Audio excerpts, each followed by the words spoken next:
João, capítulo 15.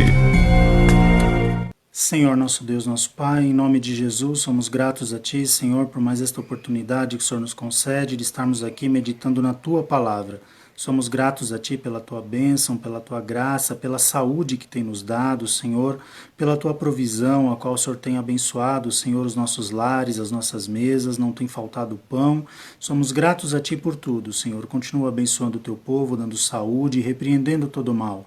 Apresentamos a Ti também, Senhor, o Teu servo, o pastor José Gomes, a irmã Júlia, em oração, a qual estão se recuperando, estão ali em tratamento, Senhor, e nós cremos que a saúde dos Teus filhos será restabelecida por completo. Peço a Ti também pela vida da irmã Rosinha, abençoa a Tua filha, Senhor, da graça, faz também uma grande obra na vida dela, em nome de Jesus. Todos aqueles, Senhor, que estão passando por alguma dificuldade, que estão enfermos, Senhor, estende a Tua boa mão de poder, da graça, livra de todo mal.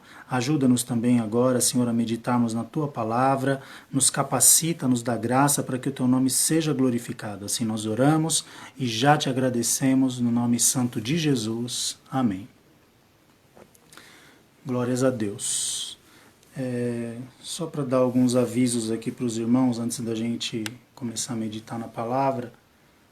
Graças a Deus, nosso pastor José Gomes está se recuperando.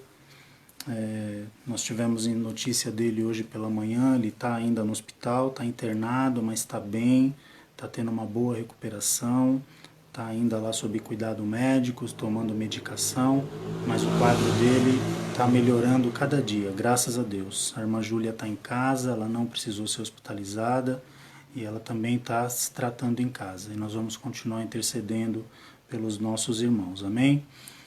Uma outra coisa também que eu queria aproveitar para estar falando aos irmãos, algumas igrejas, irmãos, elas já estão voltando a ter cultos, não é? A fazer os cultos presenciais. Nós podemos falar de Vila Simões, não é? É onde a igreja que está sob os nossos cuidados. As demais não é da nossa alçada. Mas eu digo para os irmãos que Vila Simões, por enquanto, vai permanecer como está. Nós ainda não teremos cultos presenciais, nós vamos continuar fazendo as lives de casa, conforme recomendação do nosso setor. As lives na igreja foram recomendadas pelo nosso setor, para que não sejam feitas as lives nas igrejas por conta dessa situação.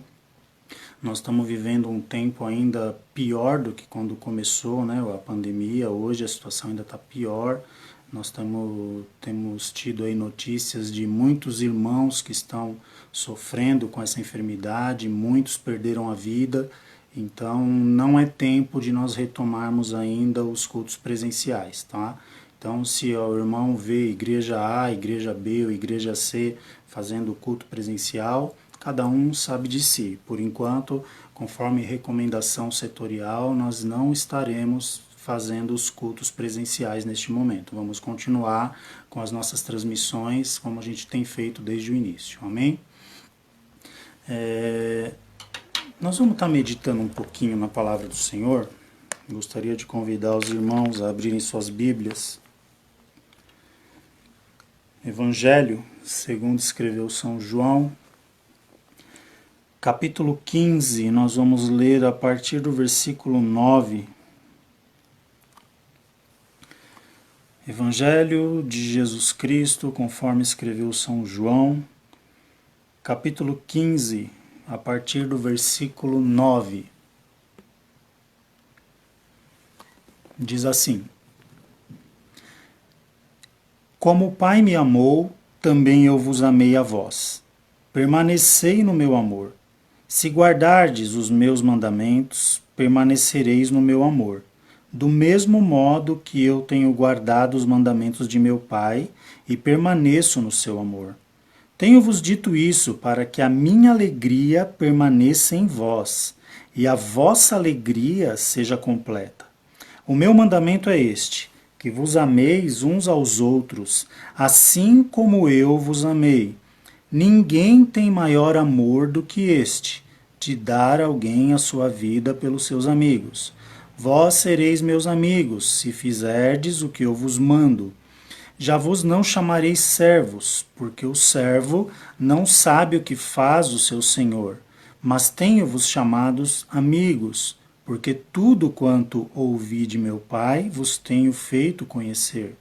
Não me escolhestes vós a mim, mas eu vos escolhi a vós, e vos nomeei, para que vades e dei fruto, e o vosso fruto permaneça, a fim de que tudo quanto em meu nome pedirdes ao Pai, ele vos conceda. Isto vos mando, que vos ameis uns aos outros. Se o mundo vos aborrece, sabei que primeiro do que a vós, me aborreceu a mim. Amém? Por enquanto até aqui. E nós queremos falar um pouquinho hoje, irmãos, sobre o amor. É bem verdade que nós vivemos dias que, se a gente for analisar a situação do mundo nesse tempo atual que a gente está vivendo, em meio a tanto preconceito, né, tantas manifestações, tantos assassinatos, tanta coisa absurda que tem acontecido, não é? A gente não vai entrar aqui em detalhe, não é o nosso objetivo, mas talvez alguém diria assim, que falta amor para o mundo. Eu não sei se o termo correto seria esse, de faltar amor, porque o amor ele é mais complexo do que a gente imagina para ele ser entendido. Eu, na minha concepção, na minha humilde concepção, o que falta ao mundo é o entendimento do que verdadeiramente é amor. Porque se você parar para observar, amar, todos dizem que amam, não é? Mas precisa ver o conceito do amor de cada pessoa. Tem um vídeo que é interessante, que ele ilustra uma situação, um rabino que fala sobre esse vídeo, e ele fala que muitos têm o amor do peixe. Eu não sei se algum dos irmãos já viram, provavelmente alguém já deva ter visto esse vídeo. É um vídeo que circula bastante aí na internet, nas redes sociais, é bem conhecido. E esse rabino, ele usa uma aplicação e ele define o amor das pessoas, ou pelo menos da maioria das pessoas, como o amor do peixe. O que significa esse amor do peixe? O amor do peixe é quando a situação de uma pessoa que ela diz assim, eu amo peixe, por exemplo. Né? É uma expressão comum de dizer quando você gosta muito de uma coisa. A pessoa diz, eu amo peixe. Aí esse rabino questiona essa pessoa, fala, você ama peixe? E falou, a pessoa diz, eu amo peixe. Aí o rabino diz assim, olha, você não ama o peixe, você ama você mesmo. Ele, não, eu amo o peixe. Ele falou, não, você não ama o peixe. Você ama você mesmo. Por quê? Pelo bem-estar, pelo prazer que o peixe te proporciona quando você o come.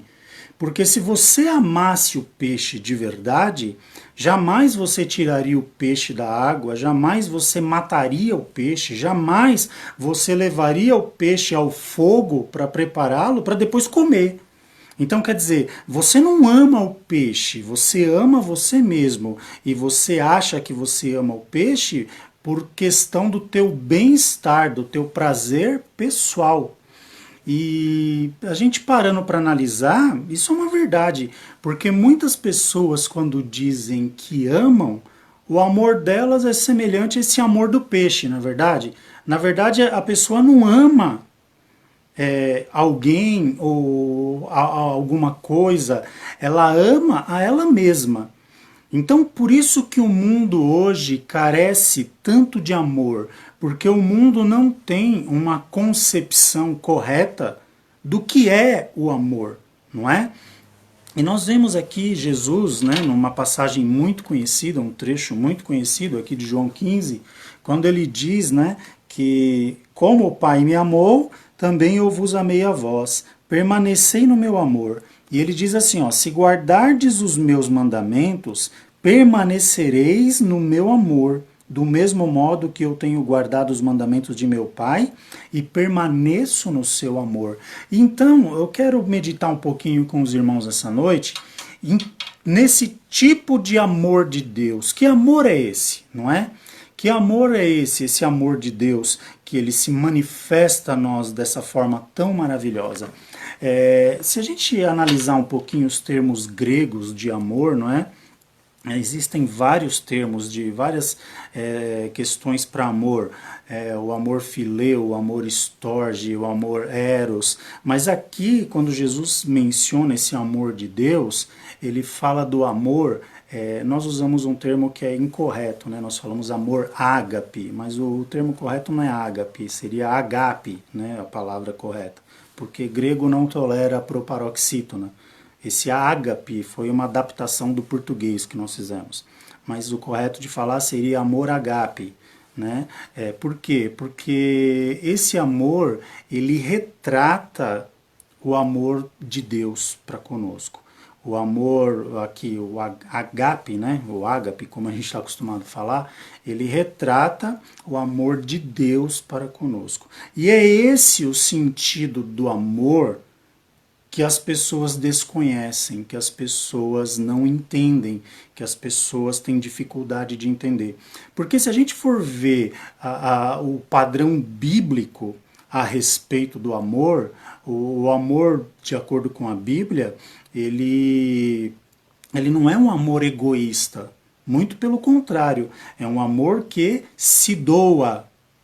Hoje as pessoas amam porque estão egoístas, porque estão egocêntricas. Ainda outro dia, né, nós conversávamos lá na empresa com algumas pessoas ali, uns jovens estão ali, e eu dizia assim, olha, se as pessoas conseguissem entender o sentido do amor, um amor de Deus, tá? Nós estamos falando, um amor que se preocupa em satisfazer a outra parte, e se achasse alguém que pensasse da mesma forma que ela, seria um relacionamento ideal, podemos dizer assim. Por quê? Porque os dois viveriam um para completar o outro, um para satisfazer o outro. Porque é muito difícil nos relacionamentos, falando agora de relacionamento, quando as pessoas elas amam para si. Imagina se alguém ama a outra pessoa por satisfação pessoal.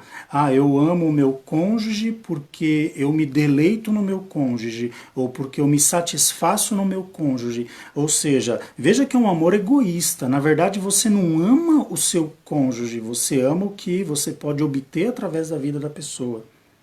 Por isso que tantos casamentos hoje não duram, tantos relacionamentos não vão para frente, porque esse é um tipo de amor que ele não oferece, ele só toma. E o amor do mundo hoje, o amor das pessoas no mundo hoje, eles possuem essa característica, eles querem para si. Eles não oferecem, mas eles querem para si.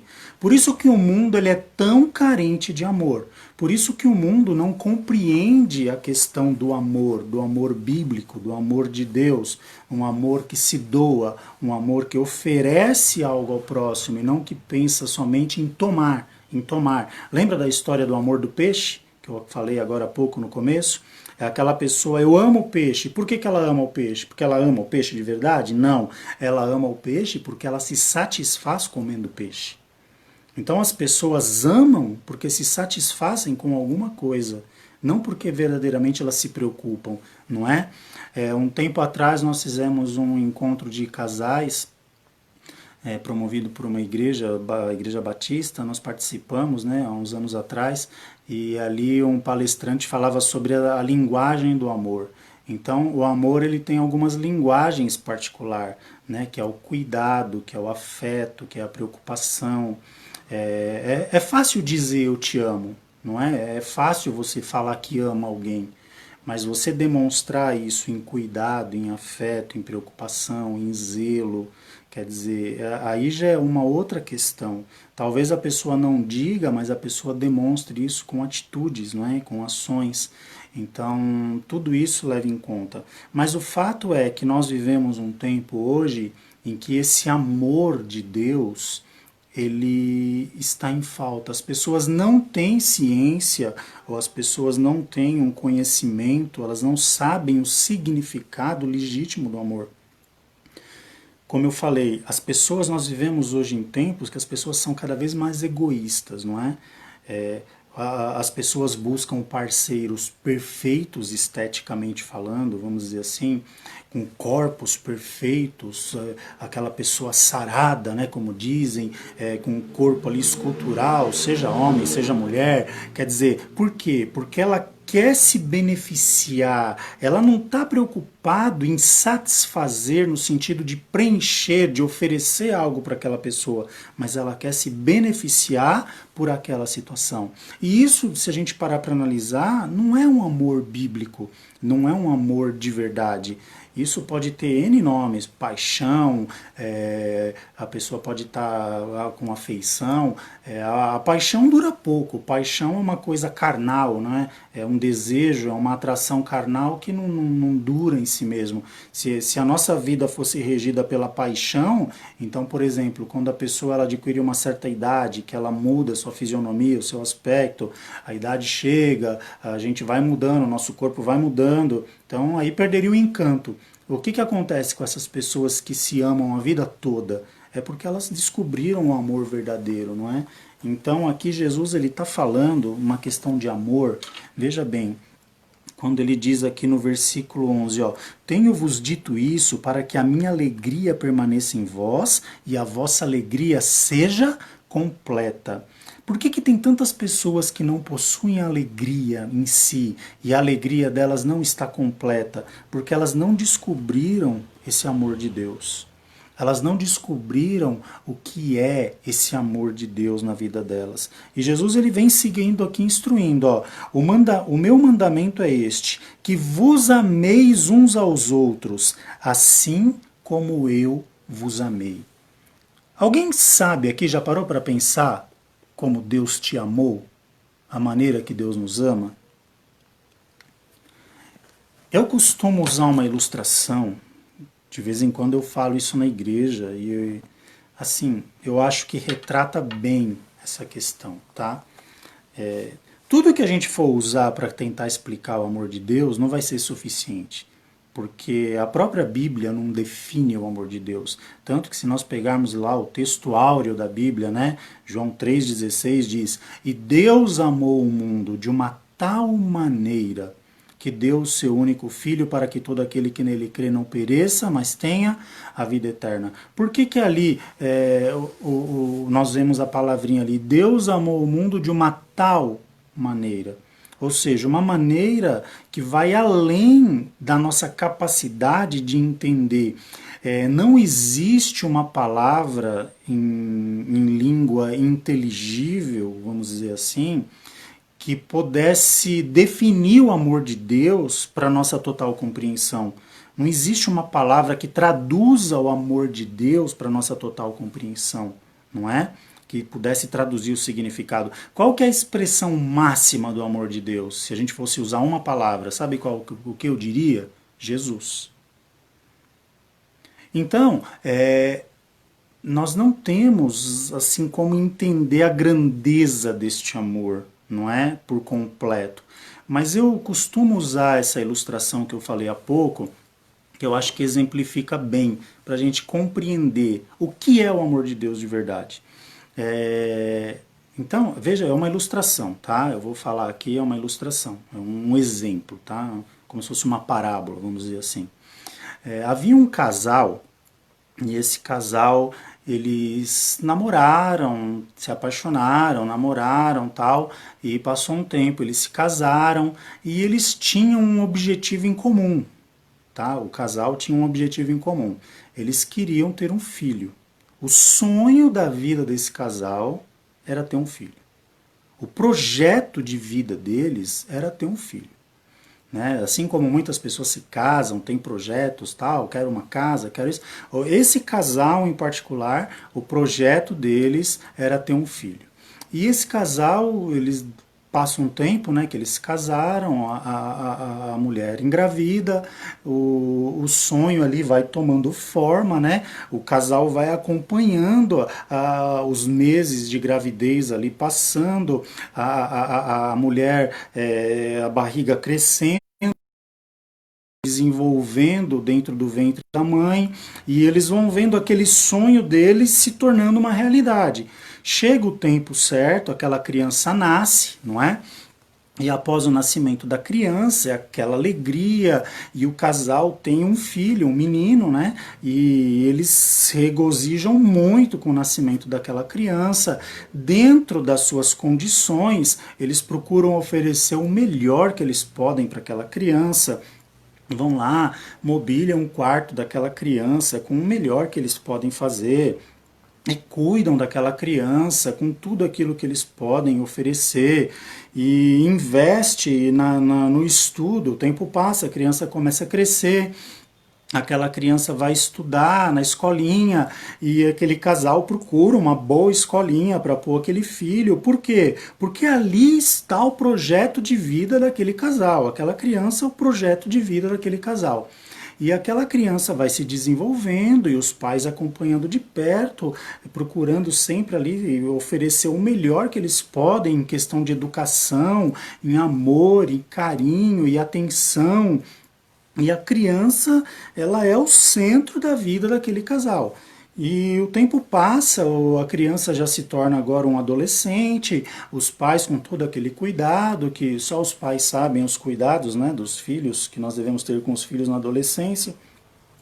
E ali os pais cuidam e procuram oferecer o melhor estudo. Em tempos de dificuldade, se desdobram para dar um melhor para aquele filho, até que o filho chega a uma certa idade, onde ele já ali alcança uma certa maturidade, e o filho já tem um sonho, já foca uma carreira para a sua vida. Os pais fazem ali um sacrifício para pagar um estudo para aquele filho, investem na vida daquele filho, colocam aquele filho para estudar em um outro país, para fazer uma universidade fora do Brasil, tudo tendo em vista em oferecer o melhor que eles podem para esse filho. E o tempo passa, esse filho volta ao Brasil, agora formado, um homem feito, já com uma boa profissão. Esse filho já volta agora pagando, né, os seus gastos, já mantendo a sua vida, bem empregado. E um dia esse filho vai visitar os seus pais. E quando ele vai lá, passa uma tarde ali junto com seus pais, e se abraçam, e aquela coisa, aquela saudade dos pais. E ainda o pai brinca com o filho, fala assim, olha, ele pega um papel, né, marca o número do telefone da casa dele e põe no bolso do filho, né, e fala, ó, isso aqui é para você não esquecer de ligar pra gente, ó, meu número não mudou. Brincando com o filho, não é? E o filho vai embora daquele dia alegre da casa dos pais, e o filho vai, né? Ele desce ali, os pais moravam num prédio, e quando o filho desce o elevador, que ele sai do prédio ali para ir ao seu carro, para ir embora para sua casa, na esquina ali uma pessoa vem para assaltar o filho, né, desse casal, já um homem, né? E quando essa pessoa anuncia esse assalto, uma pessoa que devia estar ali bêbada ou drogada, ela vem para querer roubar o carro daquele rapaz, ele esboça uma reação, e o bandido dispara 2 tiros no peito desse rapaz. Quando ele dispara esses 2 tiros, vinha passando uma viatura no local, e logo a polícia já pega o bandido em flagrante, não é? Os policiais viram ali praticamente tudo o que aconteceu, já pegam esse bandido em flagrante, o moço já caído no chão, desacordado, sangrando, com 2 tiros no peito, e os policiais ali desesperados, chamando a ambulância e querendo socorrer. Um dos policiais enfia a mão no bolso e acha um papelzinho com um telefone. E ele liga para esse número de telefone, né? E uma pessoa atende, ele fala, você conhece o fulano de tal? Aí a pessoa que atendeu falou, conheço, é meu filho, acabou de sair daqui de casa. Ele falou, onde que o senhor mora? Ele falou, eu moro aqui na rua tal, esquina aqui. Aí o policial viu que estava em frente ao prédio, né, do endereço ali que o pai havia falado. Falou, olha, aconteceu um problema, seu filho sofreu um assalto, é bom o senhor descer até aqui. Quando aquele pai desliga o telefone e entra ali às pressas ao elevador, que ele desce, E ele chega lá fora, ali na esquina do prédio onde ele morava, ele vê aquela cena, o filho baleado, caído no chão, já sem vida. Aí eu pergunto, os irmãos entenderam toda a cena que eu narrei aqui, né? Eu pergunto, o que eu ou você, o que nós faríamos numa situação dessas? Todo o teu projeto de vida, todo o investimento da tua vida, aquilo que você mais sonhou, aquilo que você mais amou, agora que você viu que o projeto estava concluído, que o filho tinha condições de andar por conta própria, ele sai da casa dos pais e poucos minutos depois, o pai se depara com o filho caído ali, morto ao chão. Tudo aquilo que esse pai e a mãe investiram foi arrancado por uma outra pessoa que talvez não tinha nem consciência direito do que estava fazendo, de tão bêbada ou drogada que ela estava. O que eu ou você faria nessa situação? Quer entender um pouquinho do amor de Deus? Talvez a resposta de alguns aqui agora seja, eu mataria, né? Particularmente eu não me admiro com essa resposta, porque o pensamento que vem na nossa mente é esse mesmo.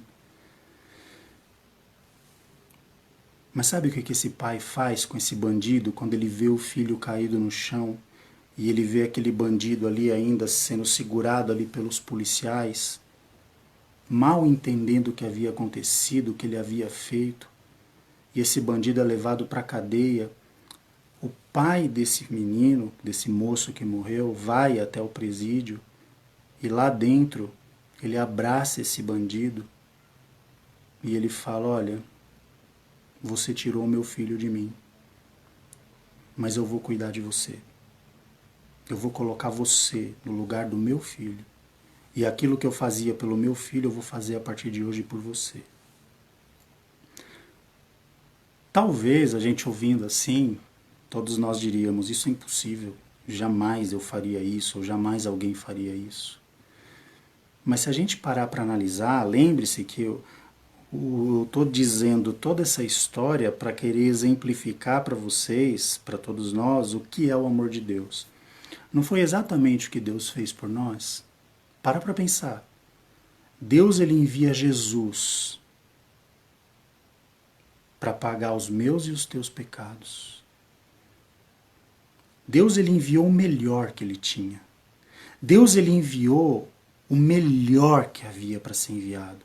Deus não olhou para a situação da humanidade e falou, vamos mandar alguma coisa, vamos fazer qualquer coisa. Não, Deus parou tudo. Deus traça um plano de salvação, enviando o seu melhor, o seu único filho. Não está escrito lá em João 3,16? E Deus amou o mundo de tal maneira que deu o seu único filho, ou o seu filho unigênito, para que todo aquele que nele crê não pereça, mas tenha vida eterna. Quando Deus ele dá o seu filho ao mundo, o que os homens fazem com o filho de Deus? O matam. O que era para Deus sentir ao meu e ao teu respeito? Mas sabe o que Deus faz? Ele nos dá o direito hoje de sermos chamados filhos de Deus. Ele nos amou, ele nos coloca no lugar do seu filho. Ele nos aceita como filho.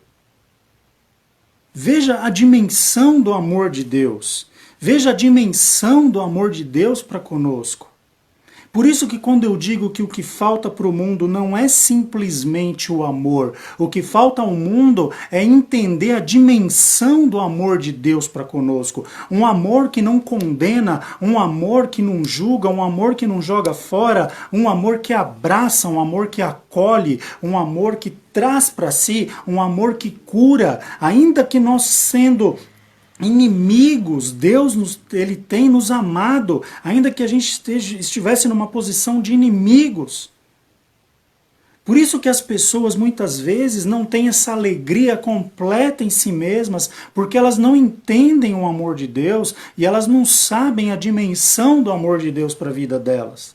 Por quê? Porque o amor das pessoas é raso, é superficial, é como o amor do peixe que eu falei lá no começo. As pessoas amam para se satisfazerem e não para satisfazer ao próximo. As pessoas amam porque elas querem ser, de alguma forma, preenchidas e não para preencher alguém, não para oferecer algo para alguém.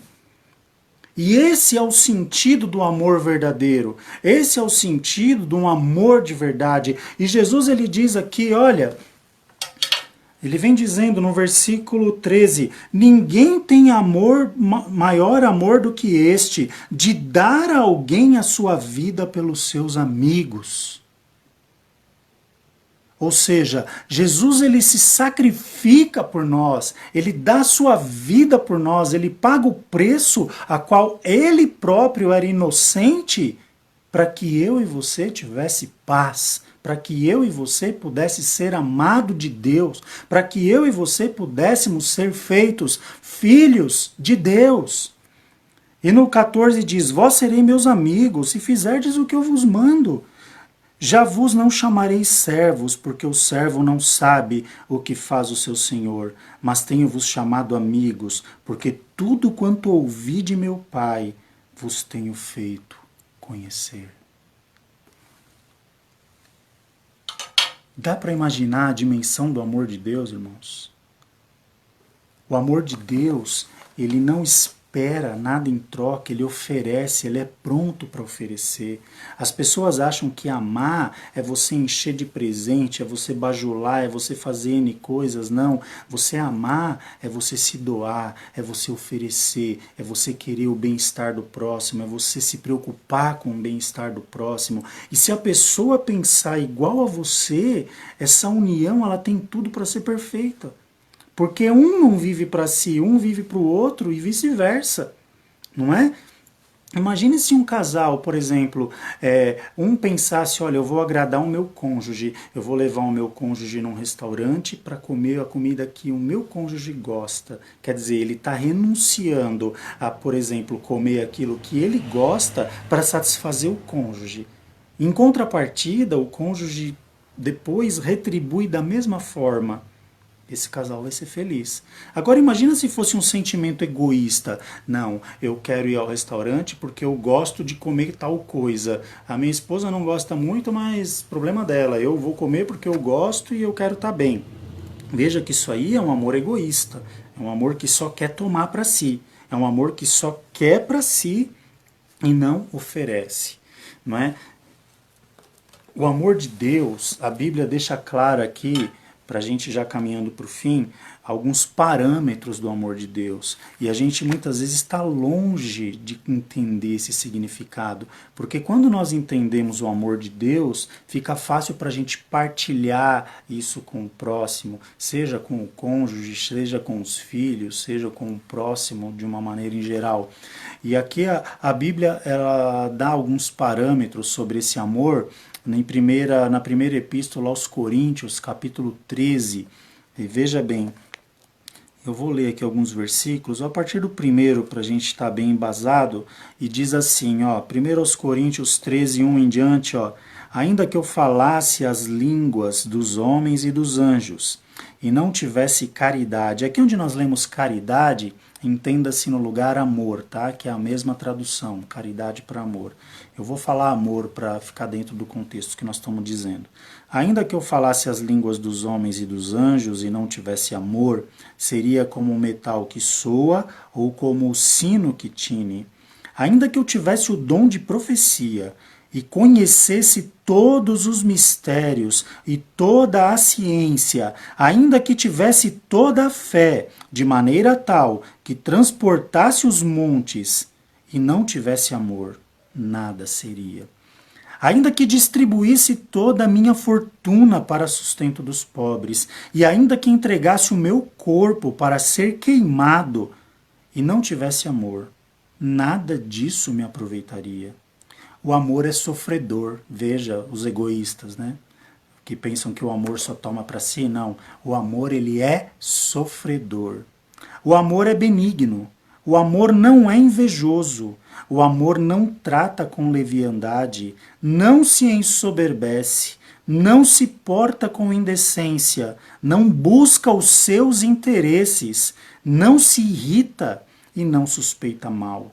Não folga com a injustiça, mas folga com a verdade. Olha aqui, tudo sofre, tudo crê, tudo espera e tudo suporta.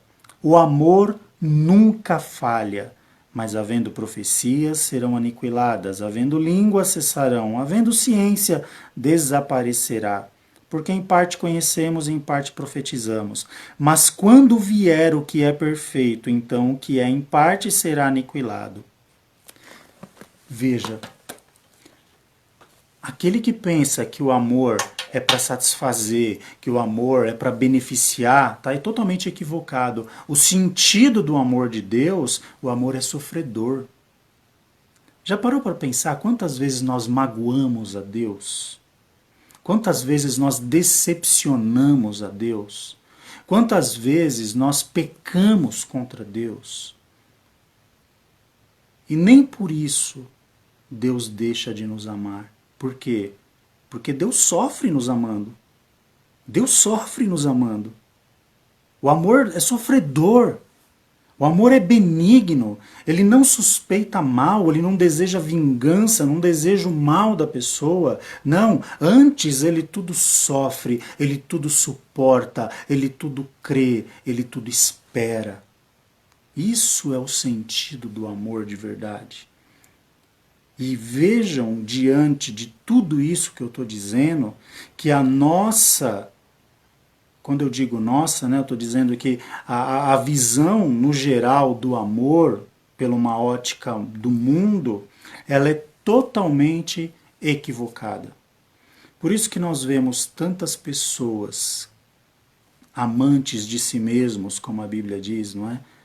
Pessoas avarentas, pessoas que só procuram o seu bem-estar, pessoas que estão preocupadas somente com si próprio, que pisam em cima dos outros, que desfazem, que maltratam. Isso não é amor. E muito menos amor de Deus. Porque o amor de Deus, ele é sacrificial. O amor de Deus, ele renuncia a si mesmo. O amor de Deus, ele oferece, ele não requer. O amor de Deus, ele acolhe, ele não rejeita. O amor de Deus, ele perdoa, ele não joga fora. E se Deus nos ama desta forma, nós precisamos entrar por aquele texto de João 15. O amor do Pai que está em Jesus precisa ser partilhado a nós. Porque se nós não tivermos esse amor desta forma, acende um alerta em nós, em questão de relacionamento com Deus. Se nós não tivermos conseguindo amar desta forma, nós precisamos rever o nosso relacionamento com Deus. Porque nós somos um espelho. Nós refletimos aquilo que nós recebemos de Deus. Se nós não conseguimos refletir esse tipo de amor, é porque a nossa comunhão com Deus precisa ser revista em algumas situações, ou até mesmo refeita. Por que o mundo carece tanto de amor, meus irmãos? Por que o mundo sofre tanto por falta de amor? Porque o amor do mundo é egoísta. Porque o amor do mundo busca satisfação pessoal. Porque o amor do mundo não compartilha. O amor do mundo não é sofredor. O amor do mundo só quer para si. E Deus nos ensina a amar de uma forma diferente. E essa alegria só será completa em nós, conforme nós lemos aqui em João 15. Quando nós descobrimos esse amor. Jesus disse isso, ó. Versículo 11, ó, vou ler de novo. Tenho-vos dito isso para que a minha alegria permaneça em vós, e a vossa alegria seja completa. Quando que isso acontece? Quando que isso se dá na pessoa? O versículo anterior explica, o 10, ó. Se guardardes os meus mandamentos, permanecereis no meu amor, do mesmo modo que eu tenho guardado os mandamentos de meu Pai, e permaneço no seu amor. Ou seja, o amor de Deus ele é partilhado. Deus partilha esse amor com Jesus, que automaticamente partilha com a sua igreja. Por isso que nós amamos, irmãos. Nós não amamos porque nós somos bons. Nós não amamos porque nós somos bonzinhos, não. Nós amamos porque Deus nos ama. E quando nós recebemos esse amor de Deus, nós podemos oferecê-lo também, na mesma proporção. Não é? Nós o oferecemos na mesma sinceridade, de coração aberto. Nós amamos tanto os nossos que estão à nossa volta, quanto ao nosso próximo, não é? Como a Bíblia nos instrui. Então, o que eu recomendo para todos nós nessa noite? Vamos buscar o amor de Deus. Vamos nos preocupar menos em julgamento. Vamos nos preocupar menos em querer apontar dedo, em querer julgar, em querer achar isso ou aquilo. Sabe o que nós precisamos de verdade? Amar. De uma forma incondicional, como Deus nos ama. Como Deus nos ama. Nos suportarmos como Deus nos suporta. Sabendo que nem eu e nem você somos perfeitos. Então como é que nós vamos cobrar a perfeição de alguém? Para pensar nisso. O amor de Deus é uma fonte inesgotável para nós. E nós podemos refletir isso nas nossas vidas. Amém? Deus nos abençoe. Fica essa breve meditação para nós. Vamos todos procurar amar mais, ter uma vida comprometida com Deus, refletir a imagem de Deus nas nossas vidas, não é? A Bíblia diz que a árvore ela é conhecida pelo fruto. Não adianta a árvore ser frondosa, não adianta ela ser viçosa, não adianta ela ser bonita e não ter fruto. É melhor ser uma árvore talvez um pouco menor, mais escondidinha, mas quando precisar de fruto, o fruto está lá. Porque Deus assim tem nos feito frutíferos para a glória do nome dele. Amém? Deus nos abençoe, meus irmãos. Nós vamos estar orando agora para encerrar. E desde já eu desejo aí uma boa noite a todos, que Deus continue nos instruindo, nos dando direção e que possamos amar mais segundo a vontade de Deus. Amém? Vamos orar. Senhor, nosso Deus, nosso Pai, em nome de Jesus, nós te agradecemos, Senhor, por essa palavra, por essa meditação, Senhor. Ajuda-nos, Senhor, a amarmos, ajuda-nos, Senhor, a compreendermos o teu amor, a sermos, Senhor, verdadeiramente canal de bênção por onde passamos, a compartilhar do teu amor. Nós sabemos, Senhor, que o amor, ele tudo sofre, ele tudo suporta, ele tudo crê, e porque o Senhor nos amou e nos ama, nós estamos aqui, Senhor. As tuas misericórdias são as causas de não sermos consumidos, ó Deus. Nos ajuda, continua nos sustentando na tua presença, para que possamos partilhar, Senhor, deste amor com aqueles que estão à nossa volta. E desta forma, o teu nome venha a ser glorificado nas nossas vidas. Te agradeço pelas tuas bênçãos, pela tua mão de poder estendida ao nosso favor, pela saúde que tem nos dado, pelo pão que o Senhor não tem deixado faltar nas nossas mesas. Continua abençoando a tua igreja, guardando o teu povo, abençoa os teus filhos lá em Vila Simões, Senhor, dá vitória para o teu povo ali naquele lugar, continua dando saúde, continua livrando do mal, nos dá uma noite na tua paz, assim nós oramos e já te agradecemos no nome santo de Jesus. Amém. Deus abençoe a todos, meus irmãos, tenham uma boa noite na paz do Senhor Jesus. Amém?